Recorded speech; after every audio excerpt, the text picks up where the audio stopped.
आदरणीय अध्यक्ष जी, मंचासीन वरिष्ठ पत्रकार, विद्वान और इस क्षेत्र में शालीनता और गंभीरता की प्रतिमूर्ति मेरे छोटे भाई श्री डीएन कुशवाहा जी, हमारे गार्जियन आदरणीय पांडे साहब, हमारे अनुज सुबोध मिश्रा जी, आदरणीय मुखिया जी, हमारे साथी सुगौली प्रखंड जन सुराज के सभापति नूरुल हुदा कुरैशी जी और यहाँ मौजूद सभी जन सुराजी साथियों, मित्रों, दोस्तों, बड़ी तफसील से चर्चा हो रही है और आपने बारी बारी से हमारे साथियों को सुना, बुजुर्गों का सुना, इनका आशीर्वचन हम सबको मिला।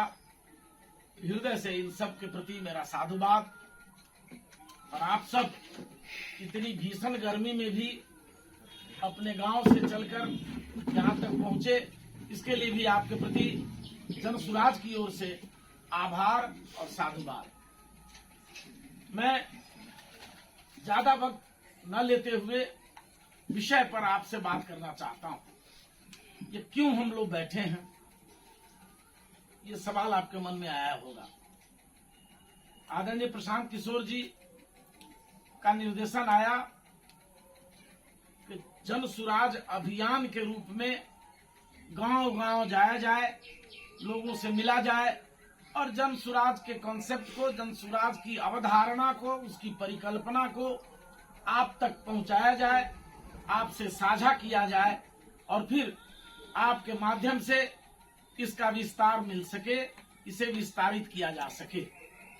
जन सुराज, जनता का सुंदर राज। अभी अभी आदरणीय गार्जियन आप सबको बता रहे थे, गांधी जी ने जब आजादी की लड़ाई की शुरुआत करी थी चंपारण की इस ऐतिहासिक धरती से, तो उन्होंने सत्याग्रह किया था और सत्याग्रह में जो पहली जीत हुई थी 18 अप्रैल 1917 को, उस जीत ने पूरी अंग्रेजी हुकूमत की चूल्हे हिला दी। जिस अंग्रेजी हुकूमत का बोलबाला सूर्योदय से लेकर सूर्यास्त तक था, जिसके राज में कभी सूर्यास्त नहीं होता था, जो पूरी दुनिया पर शासन करता था, वो एक अकेला नियत था। महात्मा गांधी के चंपारण सत्याग्रह के बाद हिलने लगा, उसकी चूल्हे हिल गई और जो आंदोलन खड़ा हुआ चंपारण की सरजमीन से, वो आंदोलन फैलते हुए पूरे हिंदुस्तान तक फैला और अंग्रेजों को 7 समंदर पार भागना पड़ा।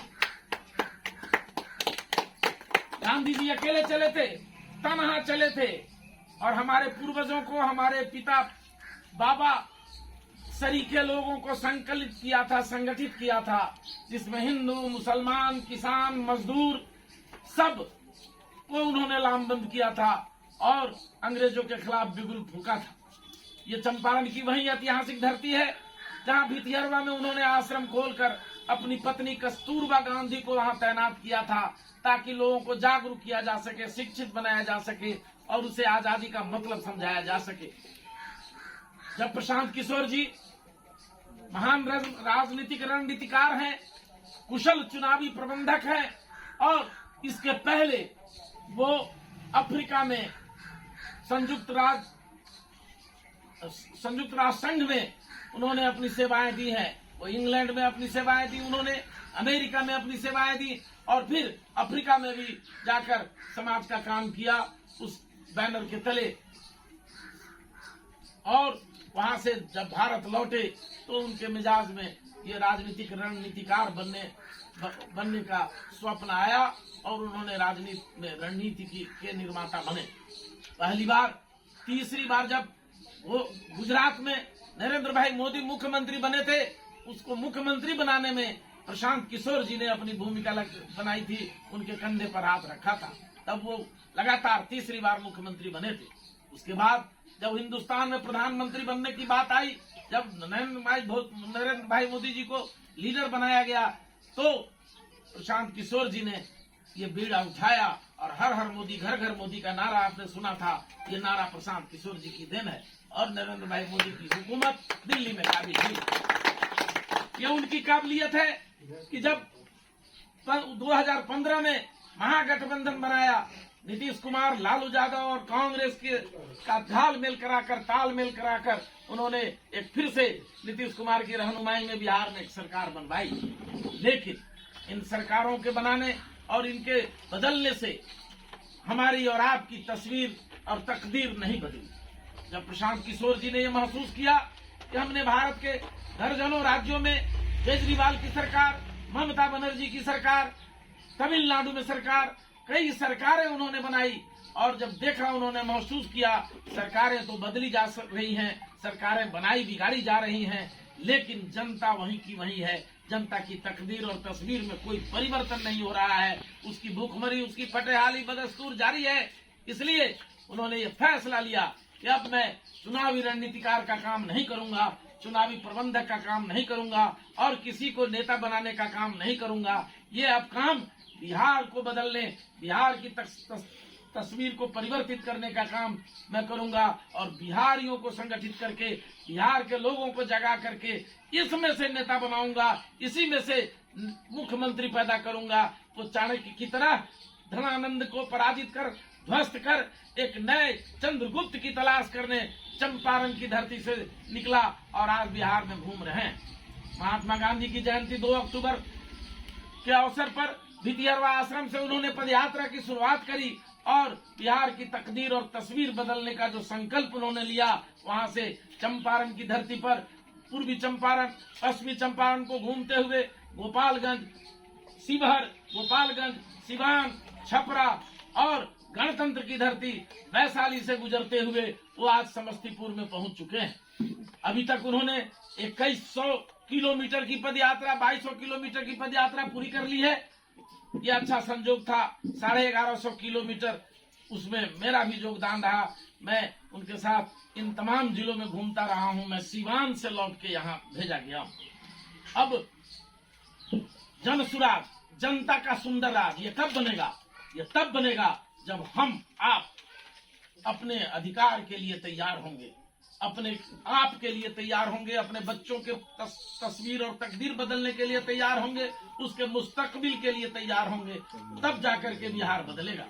हमने बिहार में कई सरकारें देखी हैं, आप सबके सहयोग से। कभी लालू यादव जी की सरकार चली, कभी नीतीश कुमार जी 17 वर्षों से सरकार चला रहे हैं हमारे बिहार में, कभी भारतीय जनता पार्टी के गठबंधन से तो कभी राजद के गठबंधन से। इसके पहले भी कांग्रेस की हुकूमतें थी। लेकिन क्या हुआ? जिस तरह से पूरे हिंदुस्तान की आजादी 1947 को मिली थी, उस हिंदुस्तान का एक इकाई बिहार भी है। वह भी 15 अगस्त 1947 को ही आजाद हुआ था। 15 अगस्त 1947 को जिस तरह से पूरा हिंदुस्तान आजाद हुआ, उस हिंदुस्तान का एक अंग बिहार भी था, यह भी आजाद हुआ।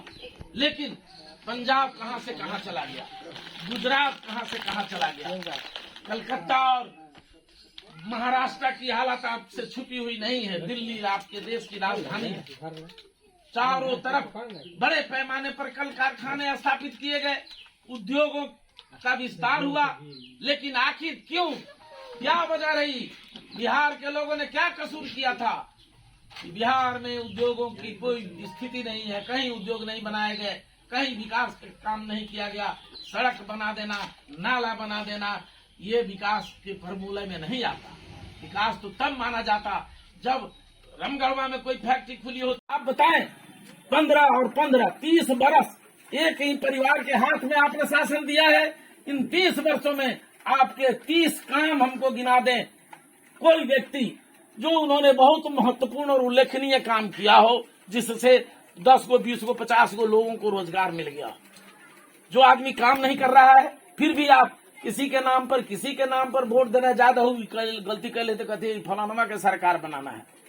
जिस 56 इंची के सीने में आप पड़े हुए हैं, उस 56 इंची का सीना को आप देख रहे हैं, लेकिन आपके बच्चों का सीना खाने के बगैर सिकुड़ता चला जा रहा है। इस पर आपकी नजर नहीं है।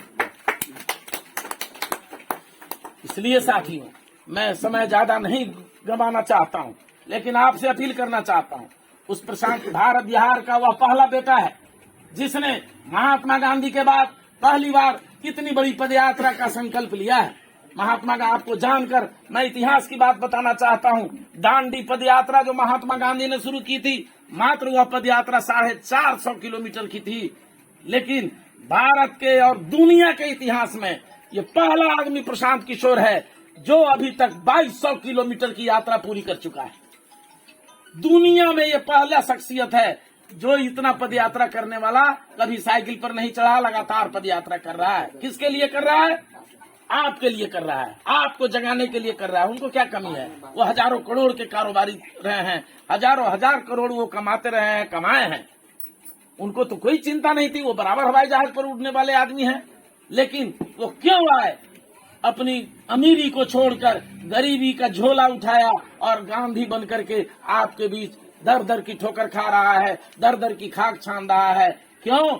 इसलिए कि बिहार से गरीबी हटाया जाए, बिहार से बेरोजगारी हटाया जाए, बिहार से भूखमरी मिटाया जाए, बिहार से जात पात धर्म मजहब का झगड़ा खत्म किया जाए और एक ऐसी व्यवस्था बनाई जाए जिस व्यवस्था में सरकार भी अच्छी हो और संपूर्ण प्रशासनिक तंत्र जो लकवाग्रस्त हो चुका है, पैरालाइज्ड हो चुका है, उसको व्यवस्थित किया जा सके, एक बेहतर लोकतांत्रिक व्यवस्था बनाई जा सके।